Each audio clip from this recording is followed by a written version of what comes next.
Hi everyone, this side coach Pushpendra. और आज एक टॉपिक पे हम लोग डिस्कस करने वाले हैं। एक बहुत बड़ा टॉपिक है, बहुत बड़ा सब्जेक्ट है जिस पे डीप हम बात करने वाले हैं। वीडियो बहुत लंबा नहीं होगा, वीडियो शॉर्ट ही है और शॉर्ट वीडियो में मैं आपको वो सब बताने की कोशिश करूँगा जिससे आप सबसे पहले अगर कहीं पे पैसा दे रहे हैं मिड ब्रेन एक्टिवेशंस के लिए तो वो नहीं देंगे। अगर पैसा दे भी रहे हैं तो मिड ब्रेन एक्टिवेशन को किस तरीके से करना है वो आप बहुत अच्छे से समझ जाएंगे। सबसे पहले आपको बताना चाहूँगा, मैंने ऐसा देखा है कि कई बार लोग midbrain activation, advance midbrain activation, third eye activation, pineal gland activation, इन सब के नाम पे अलग अलग पैसा ले लेते हैं। बट ऐसा नहीं है, ये चारों ही चीज़ एक है, इसमें कुछ भी डिफरेंस नहीं है। थोड़ा बहुत एक्टिविटी का डिफरेंस होता है, नाम का डिफरेंस है, और जैसा नाम उसके हिसाब से थोड़ी सी मेहनत ज़्यादा करनी होती है, थोड़ी सी प्रैक्टिस ज़्यादा करनी होती है, और रिजल्ट लगभग सबके सेम होते हैं। रिजल्ट में कुछ भी कम ज़्यादा नहीं है। कई बार हमारे पास में इंक्वायरीज आती है कि मिड ब्रेन एक्टिवेशन तो बच्चों को करवा दी, अच्छी बात है, बट बच्चे को हम quantum speed reading, photographic memory भी करवाएंगे। तो मेरा उनसे सवाल होता है क्या होता है क्वांटम स्पीड रीडिंग और फोटोग्राफिक मेमोरी।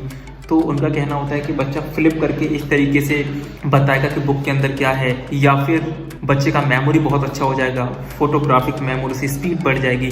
तो मैं आपको बताना चाहता हूँ, अगर आपसे कोई भी कंपनी, कोई भी ट्रेनर इस बात का पैसा ले रहे हैं कि मिड ब्रेन हम आपको अलग करवाएंगे, फोटोग्राफिक मेमोरी अलग करवाएंगे, क्वांटम स्पीड अलग करवाएंगे, तो थोड़ा सा सावधान रहिएगा, बिकॉज इनमें बहुत ज़्यादा डिफरेंसेस नहीं है। बिकॉज देखिए, क्वांटम स्पीड रीडिंग एक बहुत ही डीप सब्जेक्ट है, फोटोग्राफिक मेमोरी एक बहुत ही डीप सब्जेक्ट है। जहाँ तक बात आती है कि बच्चा फ्लिप करके किताब के अंदर क्या लिखा हुआ है, उस पेज पे क्या बना हुआ है, ये सब बताए, या फिर उसका मेमोरी बहुत अच्छा हो जाए, स्पीड, उसका लर्निंग स्पीड बहुत अच्छा हो जाए, तो ये सब मिड ब्रेन में भी आ जाता है।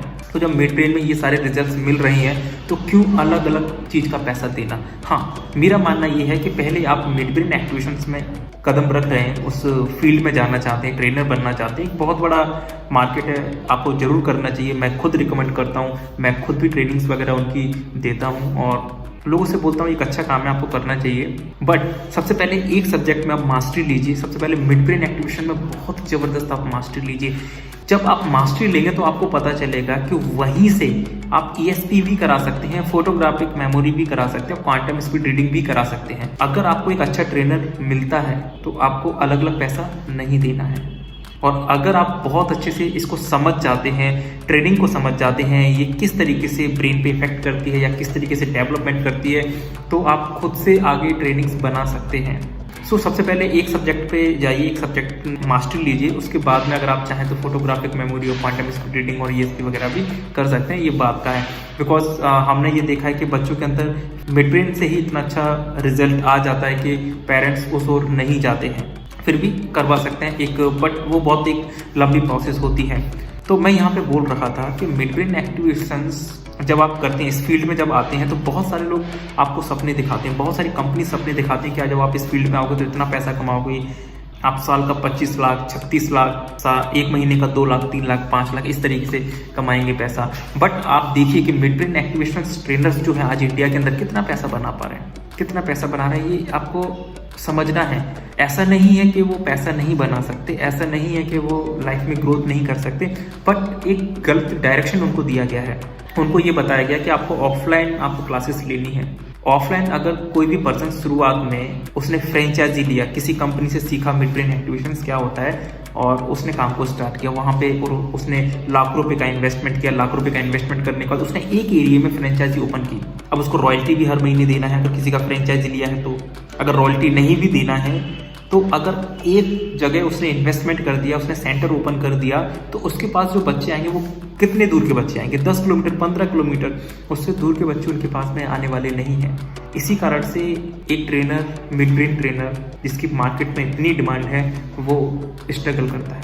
बट उसको सिखाना ये चाहिए कि वो विदाउट एनी इन्वेस्टमेंट अपने 10 से 15, 20 सेंटर कैसे ओपन कर सकता है। हम अपनी ट्रेनिंग में बताते हैं कि आप को इन्वेस्टमेंट नहीं करना है, आप सेंटर पे इन्वेस्टमेंट मत करिए और विदाउट इन्वेस्टमेंट आप 10 से लेके 20, 30, 40, 50 लोगों से टाई अप करिए। अगर आपको ये करना आ गया, लोगों के साथ में टाई अप करना आ गया, लोगों के साथ में मिलके आगे बढ़ना आ गया, तो आप बहुत अच्छे से इस प्रोफेशन में सफल हो सकते हैं, क्योंकि इस प्रोफेशन की डिमांड है। बट जब आपने एक जगह सेंटर ओपन कर लिया तो आप एकदम से मूव नहीं कर पाते हैं। आप एकदम से 200 किलोमीटर दूर नहीं जा पाएंगे, 100 किलोमीटर दूर नहीं जा पाएंगे, 20 किलोमीटर दूर भी नहीं जा पाएंगे। इस कारण से जो पोटेंशियल आपके क्लाइंट्स हैं, स्टूडेंट्स हैं, वो ब्लॉक हो जाते हैं, आप उन तक पहुंच ही नहीं पाते हो। तो सबसे पहला ये कि ऑफलाइन जब आप काम कर रहे हैं तो ज़्यादा से ज़्यादा लोगों के साथ में टाई अप करें और उसके साथ में ऑफलाइन के साथ में ऑनलाइन भी जाएं। जब लॉकडाउन हो गया था, हमारा पूरा सेंटर्स हमारा क्लोज हो गया, नुकसान भी बहुत काफ़ी हुआ और समझ में नहीं आ रहा था किस तरीके से करेंगे, तो वहाँ पे हमने चीज़ों को एक्सपेरिमेंट कर करके ऑनलाइन करवाना स्टार्ट किया। तो और आज मैं आपको प्राउड के साथ में कह सकता हूँ कि 98% वर्कशॉप है, बिजनेस जो हमारा जनरेट होता है वो हमारा ऑनलाइन से होता है। तो ऑफलाइन भी काम करिए, ऑफलाइन भी आज हमारे पास में बहुत अपॉर्चुनिटी है। बट ऑफलाइन जब आप कर रहे हैं तो आप school, college, therapy centre, yoga centre, personal centre के साथ में टाई अप जरूर करें। जो भी आपके पास आ रहा है उसको एज ए कमीशन भी मौका दे सकते हैं कि वो और भी स्टूडेंट्स को आपके पास में लेकर आए। जब ऑफलाइन काम कर रहे हैं तो मल्टीपल तरीके से काम करना पड़ेगा, टाई अप आपको करना पड़ेगा, तब जाके आप कहीं पैसे बना पाओगे। ऑफलाइन के भरोसे कभी ना रहे, आपको ऑनलाइन भी जाना पड़ेगा। और ऑनलाइन भी 4 तरीके से हम लोग सिखाते हैं कि ऑनलाइन किस तरीके से करना है आपको। अगर आप किसी की फ्रेंचाइजी ले रही हैं, अगर वो आपको ऑनलाइन नहीं सिखा रहे हैं, सपोज कल फिर से कोरोना आ जाता है, लॉकडाउन लग जाता है, या फिर आपके पास इतना टाइम नहीं है, ऑनलाइन आपको जरूर आना चाहिए अगर ग्रोथ करना है तो। नहीं तो कहीं ना कहीं पे आप अपने फंड को ब्लॉक कर लेंगे, आप आगे नहीं बढ़ पाएंगे, आप एक सीमित दायरे तक ही ग्रोथ कर पाएंगे। तो ऑनलाइन शिफ्ट होना बहुत जरूरी है। हम सबसे ज़्यादा फोकस ऑनलाइन पे ही करते हैं।